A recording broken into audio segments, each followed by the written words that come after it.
वचन बाबूजी महाराज भाग पहला वचन नंबर 37। इलाहाबाद 5 दिसंबर सन 1931। नौजवान मर्दों के लिए शादी करना जरूरी है। आपा ठानकर रोक टोक लगाने से कुछ नतीजा नहीं निकलेगा। मन की कोई अकड़ पकड़ कायम नहीं रह सकती। चित्त से दीन होना चाहिए। संसार के दुख तकलीफ रोग शोक चित्त को तरसाकर संसार से बेजार करने के लिए हैं। संसार के छिन्नभंगी सुहाग की अभिलाषा करना फिजूल है। मालिक के अचल सुहाग की चाह उठानी चाहिए।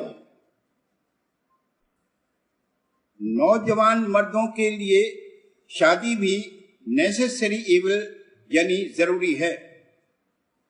ऐसे सराउंडिंग्स यानी वातावरण में रहकर जिनमें उस किस्म का एक्साइटमेंट यानी जोश तबीयत में हो, अपना दामन आलूदा न होने देना और शादी से अपने तय बाज रखना निहायत मुश्किल है। जिनको जति कहते हैं वे उसके लिए जतन भी करते हैं और ऐसे सराउंडिंग्स से हमेशा दूर रहते हैं। बात जगह ऐसा भी देखा गया है कि जिन नौजवान गैर शादीशुदा मर्दों की सेहत खराब होती जाती थी, वे शादी हो जाने से फिर तंदुरुस्त हो गए। लेकिन वाकई सेहत खराब होने से पहले शादी हो जाना चाहिए। सेहत बिगड़ जाने पर फिर संभलना मुश्किल है। आपा ठानकर ये बहुत कुछ रोक लगा सकता है और वो तमाम जिंदगी तक भी कभी कभी कायम रह सकता है, मगर ये भरोसे और महिमा की बात नहीं। इससे असली दुरुस्ती नहीं हो सकती। जिस घाट से ये रोक लगाता है वही नाशमान है। जब वो घाट घुल जावेगा, सब किया कराया जाता रहेगा और फिर जो कुछ रोक रखी थी जाती रहेगी। चित्त से दीन होना चाहिए। मन की कोई बात, उसकी कोई अकड़ पकड़ चल नहीं सकती, न वो कायम रह सकती। दबाव हट जाने पर बंदर की तरह नाचेगा। जवानी में आस त्रास भुगत कर बुढ़ापे में तन जर्जर होकर खोलड़ी रह जाती, वो भी जलाकर भस्म कर दी जाती। फिर भी जब दूसरा चोला धारण करता है तो उसमें बच्चे का सा वही जोश व खरोश और वलवला कहां से आ जाता अगर बीज रूप में आशा मौजूद न होती।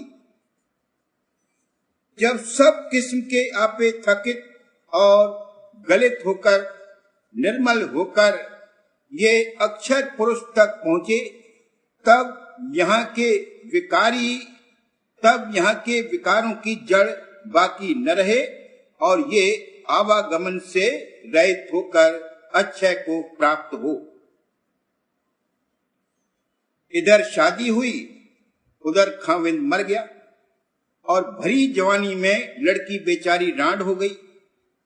यह देखकर मालूम होता है कि मालिक बड़ा निर्दयी है।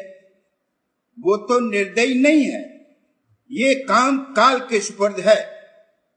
भरी जवानी में रांड होना और कुलीन व श्रेष्ठ घराने में पैदा होकर तमाम उम्र रांड रहना कल्पाना और तरसाना है। कल्पा कर और तरसा कर चित्त को संसार से बेजार करना यही तरीका है जिससे चाह की जड़ काटी जाती।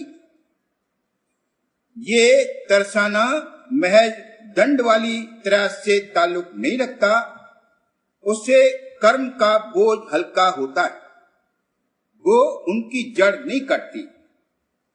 कुलीन और श्रेष्ठ घराने में पैदा होकर तमाम उम्र रांड रहने का अनुमान ही पश्चिम देश वाले क्या कर सकते हैं।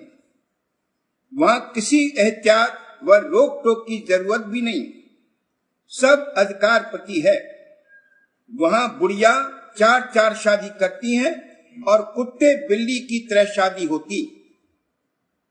हम विधवा विवाह के खिलाफ नहीं हैं, अपना अपना अधिकार है।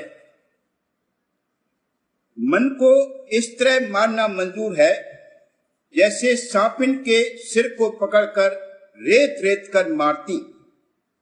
अव्वल तो सांपिन को सिर से पकड़ना ही मुश्किल है, और पकड़ भी पाया तो सिर को रेत रेत कर मारना और भी मुश्किल है। राधा स्वामी दयाल की दया से मन का दमन होगा। बाज लोगों को धन दौलत ऐश व आराम सब मुयस्सर हैं, लेकिन भोगने को तरसते। 56 भोग थाल में सामने आते हैं, किसी एक दो चीज को उंगली लगाकर चखा और थाल सामने से हटवा दिया। भूख ही नहीं लगती, एक लुकमा भी नहीं खा सकते, इस तरह से भी बेजार किया जाता है। सहजो तनिक सुहाग को कौन गुंदावे शीश। संसार के छिन्नभंगी सुहाग के लिए क्यों मेड़िया गुंदवावे। मालिक के अचल सुहाग प्राप्त होने की क्यों अभिलाषा न रखे और उसी के लिए क्यों जतन न करे। राधा स्वामी दयाल ही सच्चे माता पिता और पति हैं, और वही इसको ब्याह सकते, और वही हमेशा इसकी रक्षा करते। अगर किसी कर्म ने प्रारब्ध रूप धारण कर लिया है, जैसे छत की मुंडेर पर खड़ा है, जरा पैर लड़खड़ाया और गिरकर मर गया, तो यह और बात है, वो उसमें भी मसलहत है। मृत्यु काल के सुपुर्द है, मगर गुप्त मौज राधा स्वामी दयाल की दया की इसके उद्धार के निमित्त बराबर काम